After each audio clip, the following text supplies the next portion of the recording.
Here's a really uncomfortable truth when you stop and think about it. Mm. If you really look at who succeeds, I mean truly succeeds, the people who build things, who command influence, it seems to be the people who are Well, who are willing to not be good.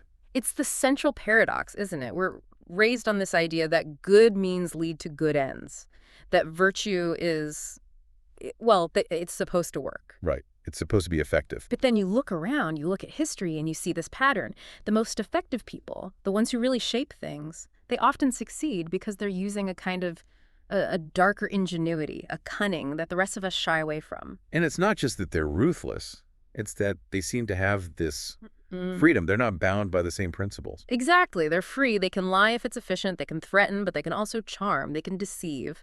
They're not attached to one method. They're only attached to the outcome. And in that way, they conquer the world. It feels like that sometimes. And this is where it gets so difficult for most of us, for let's call them the well-disposed. We believe in gentle persuasion, in making a good argument, in being kind even to our enemies. It sounds so noble. It sounds splendid. It's what we're told a good person does. Mm.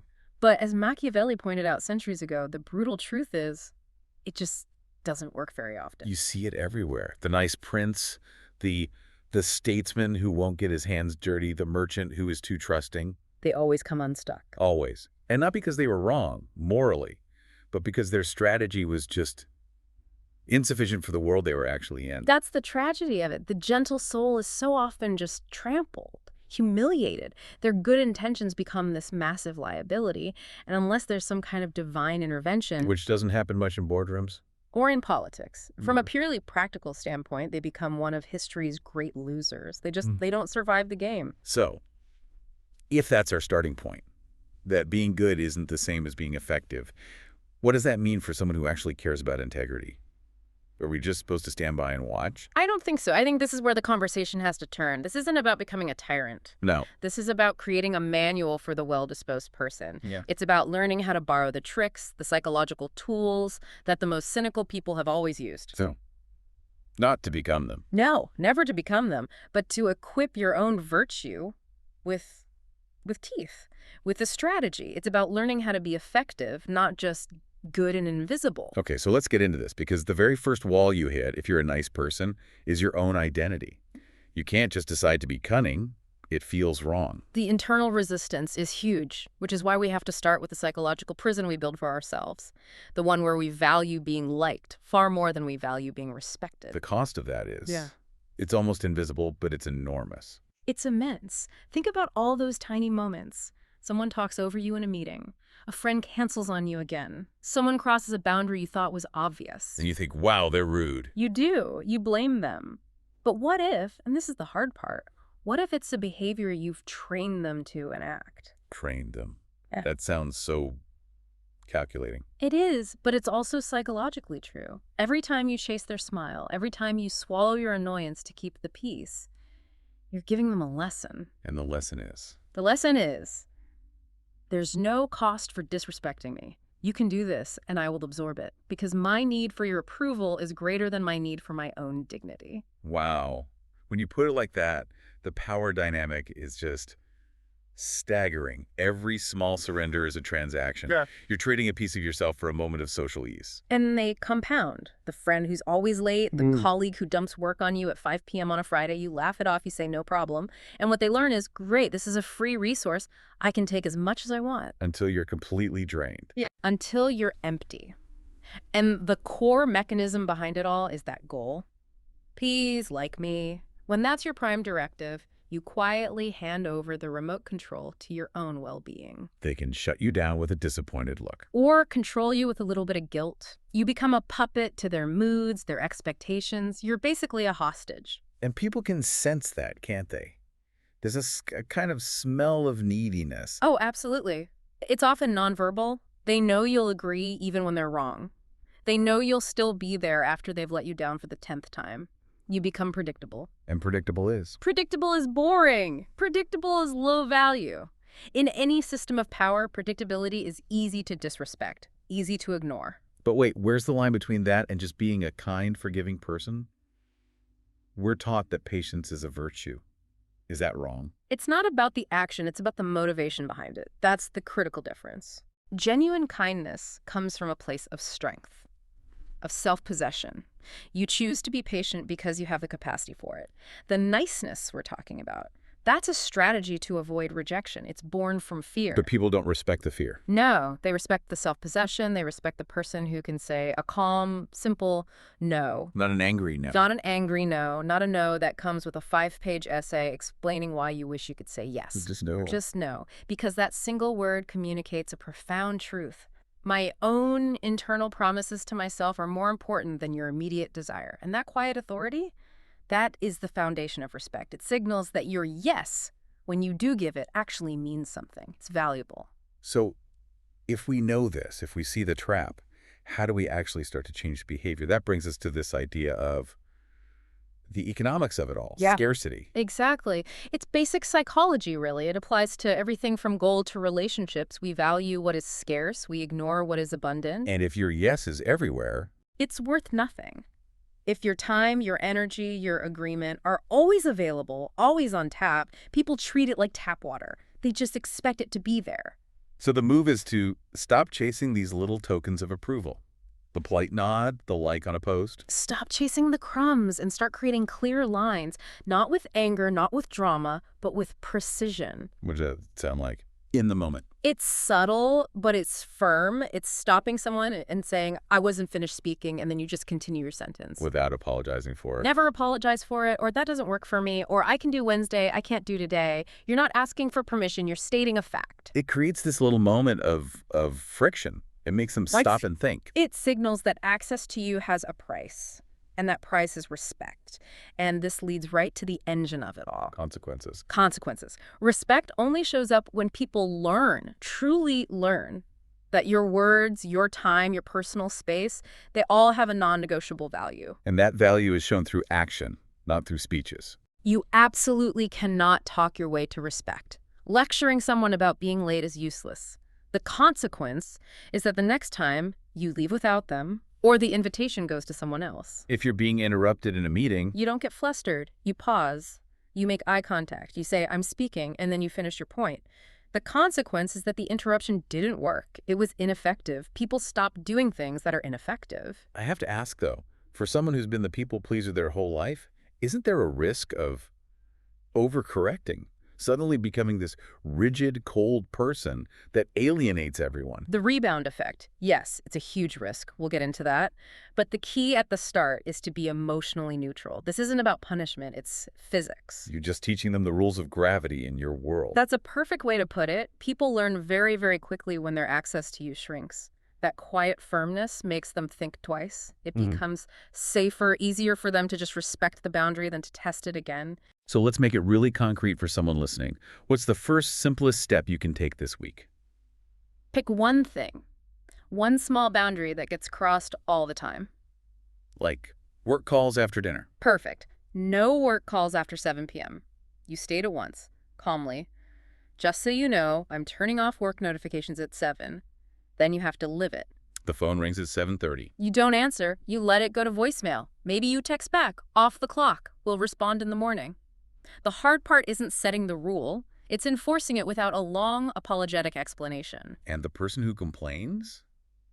That's the signal, isn't it? That's the data point. The people who protest the loudest are the ones who are benefiting most from your lack of boundaries. Your constant availability was a resource for them, and you've just turned off the tap. To them, it feels like an attack. To them, it feels like you're being selfish. But what they're really mourning is the loss of their control over you. It's a sign you're on the right track. And ironically, when your yes becomes scarce, it becomes valuable. And when your no is calm and final, people actually start to trust you more, not less. Because they know where they stand. Exactly. You become a person of your word, first and foremost to yourself, and that sets the stage for everything else. But now we have to go deeper. Why is this so hard in the first place? We have to look at where this need to please even comes from. It's not something we're born with. It's taught. It's conditioned into us. Deeply conditioned. From our earliest days, for so many of us, acceptance was conditional. Love was a reward for compliance. You get the smile, the approval, when you're quiet, when you don't make a fuss. When you force a smile, when you swallow what you really want, when you silence the opinion that might cause a ripple, you learn very early on, Pleasing equals safety. Pleasing equals love. And self-assertion equals. Risk.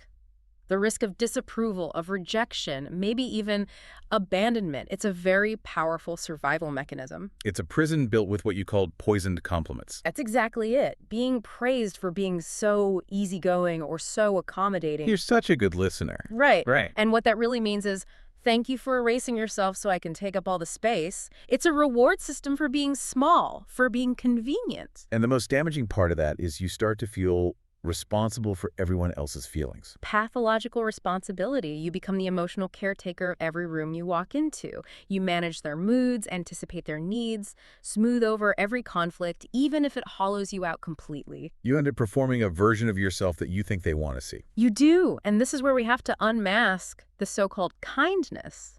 So often it's not kindness at all. It's fear. Fear of what? Rejection. Fear of rejection, fear of not being loved, fear of being seen as a bad person if you dare to have a need of your own. And we give it these noble names. We call it empathy. We call it empathy, but it's really a fear of confrontation. We call it understanding, but it's a fear of being abandoned if we disagree.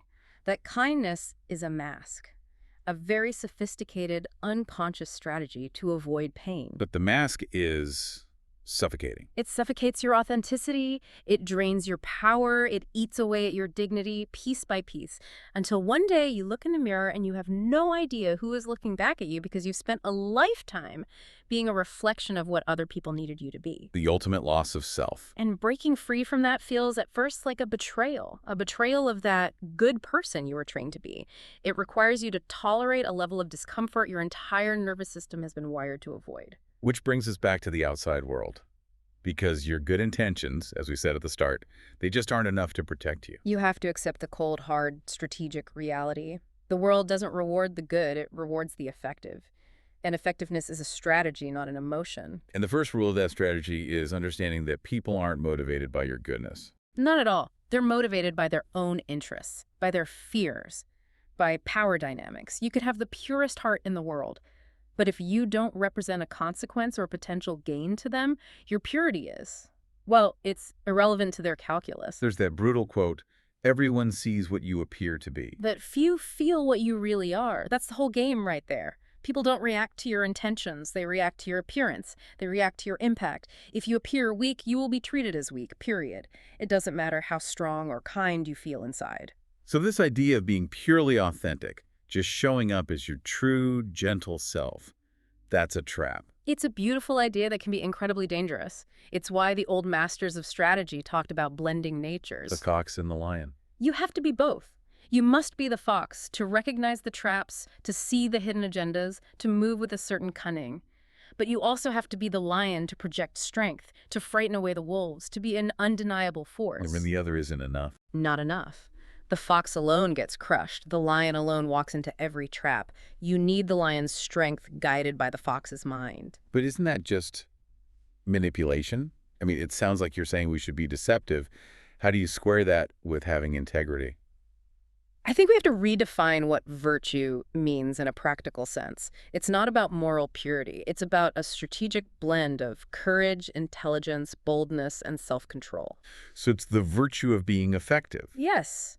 It means having the capacity to act with a certain coldness when necessary. Not because you're cruel, but because you're protecting something valuable, your goals, your team, your own well-being. It's decoupling your action from your need for emotional comfort. Precisely. Because if you refuse to do that, if you insist on acting like a good man in all circumstances, the outcome is guaranteed. You're doomed to ruin among so many who are not good. You're playing chess while they're playing poker, and you're showing them all your cards. You are guaranteeing your own defeat. This forces you to ask a really hard question about your own kindness. Is it a shield, or is it just a vulnerability? Exactly. If your idea of being good involves swallowing injustice, accepting less than you deserve, and making yourself infinitely unlivable, you are being virtuous. You are being dominated. And the only way out isn't to become less moral, but to become more strategic. To give your morality the strength of the lion and the cunning of the fox, otherwise it's just a beautiful idea that gets erased. Which sets us up for the path forward. Because the biggest fear for anyone trying to make this shift is that false choice. The idea that if you stop being nice, You have to become a monster. The rebound effect. It's so common. After years of being a doormat, you finally snap and the pendulum swings all the way to the other side. You become rigid, demanding, maybe even cruel. But that's not real power. It's just trauma wearing a different costume. It's still reactive. You're still letting your past experiences dictate your present actions. True freedom isn't in that swing. It's in the middle. It's an integration. It's learning to be whole, to be kind, but never passive, to be compassionate, but never permissive. It means you finally stop acting to manage how other people see you, and you start acting from your own internal compass. And that starts with small, concrete actions. Realizing that just speaking up, stating your opinion, disagreeing, that's not selfish. It's dignity. The real selfishness is the unspoken expectation that you should remain silent so that others can be comfortable. And that calm, firm no we talked about. It has to become non-negotiable, not mean just, final. It communicates that you have limits and that those limits are not up for debate. And as you start doing this, you have to watch for the most important sign that it's working. The pushback. Observe who gets bothered by your changes, who complains that you're different now or selfish. They're the thermometer. They're the perfect thermometer because their complaint is an admission. Your previous compliance was very useful to me and I don't like that it's gone. They're not reacting to you being a bad person. They're reacting to the loss of their leverage over you. And that can be a deeply validating moment. It's proof that you're taking your power back. It reinforces the whole strategy of scarcity. Your time, your attention, they're finite resources. Not an endless well for others to draw from. Exactly. And they have to be treated as precious because they're scarce. When you stop replying to texts instantly, when you schedule calls on your own terms, when you say no to invitations that don't serve you, your life gets quieter, clearer. You stop reacting to everyone else's noise and you can finally hear your own voice. And you start asking yourself, do I actually want to do this? Does this align with my goals? There's a physical feeling that comes with that, isn't there? It's a lightness. It's a profound sense of relief. You realize how much energy you were spending trying to manage everyone else's emotions, and you get all that energy back to manage your own life. You stop needing their approval to feel okay. And that lightness is self-possession. The people who were just using you, Yeah. they tend to drift away. They do. They go find an easier target. And the relationships that remain are the ones based on genuine respect for who you are, not for what you provide. That self-respect becomes your most valuable asset. Which brings us full circle, back to the brutal honesty of it all, the cost of keeping up the act. How long can you keep doing it? How long are you willing to sacrifice your voice, your energy, your dignity, just to maintain that nice person mask? It's a prison. It's a psychological prison where you are applauded for being harmless, for being predictable, for not being a threat. And the really terrifying part is that no one is coming to rescue you. No one is coming. There is no reward at the end for all your silent sacrifices. No one is going to finally turn around and say, thank you for letting me walk all over you. As long as you're willing to be used, there will always, always be someone willing to use you. So there's a choice, a really stark internal choice that you have to make. It's a crossroads and you can't stand in the middle. You can keep being that ideal good person. Patient, understanding, always available. And you can prepare for a life of quiet frustration, of resentment, of feeling invisible. Because the world doesn't make space for those who are willing to disappear. Or you can make a different decision. You can decide that your kindness will no longer be a collar around your neck. You can choose to act with firmness, with presence. You choose when you are generous. You stop begging for approval with your actions. The world respects those who respect themselves.